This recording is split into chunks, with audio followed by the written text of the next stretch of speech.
Doctor साहब, यहाँ पर आपने एक टर्म यूज की पेनाइल प्लांट, ये क्या होता है? हाँ, जिस तरह हमने आपको थोड़ी देर पहले बताया कि पेनाइल इम्प्लांट एक किस्म का प्रोस्थेसिस होता है जो जिनको हम आसान लफ्जों में राड कहते हैं।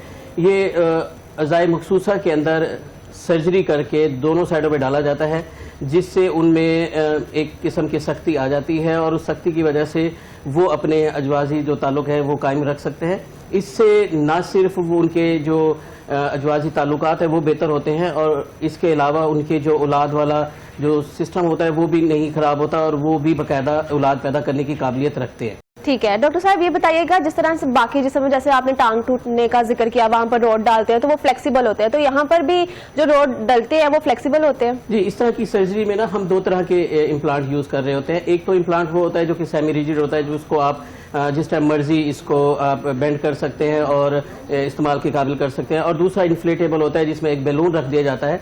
उस बैलून से जब भी आपको प्लान करना होता है उसको आप इन्फ्लेट कर लेते हैं, बैलून को फैला लेते हैं और जब चाहे आप उसको दोबारा डिफ्लेट करके उसको नॉर्मल कर लेते हैं।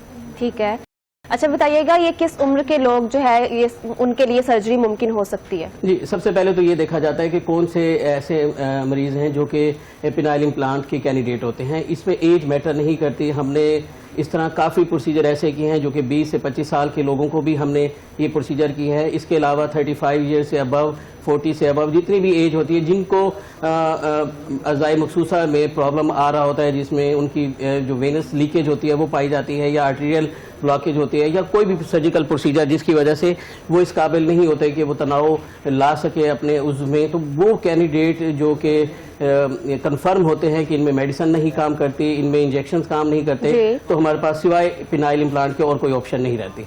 ठीक हो गया। अच्छा डॉक्टर साहब, आपने जैसे पहले जिक्र किया कि लोगों के अंदर अवेयरनेस भी नहीं है और इसकी कॉस्ट भी बहुत ज्यादा है, तो इसकी कॉस्ट एक्चुअल में है क्या और क्या ये सर्जरी आप भी कर रहे हैं? जी, अल्हम्दुलिल्लाह ये सर्जरी पाकिस्तान में हो रही है और हम इसको फ्रिक्वेंटली कर रहे हैं।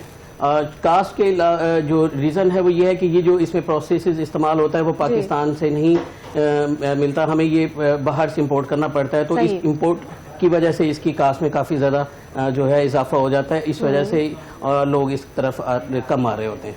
जी, रफ आइडिया इसका ये कह सकते हैं कि मतलब राउंड अबाउट 1 मिलियन तक इसकी कास्ट है, और जिसमें ये पूरा प्रोसीजर और इसमें हॉस्पिटल का स्टे, मेडिसन और सारा कुछ इसके अंदर तकरीबन आ जाता है। ये डिपेंड करता है कि क्योंकि ये इम्प्लांट जो होता है हम अमेरिका से मंगवा रहे हैं, तो जब ये अमेरिका से मंगवाते हैं तो उसकी वजह से डॉलर की रेट की वजह से ये कॉस्ट थोड़ी सी बढ़ जाती है।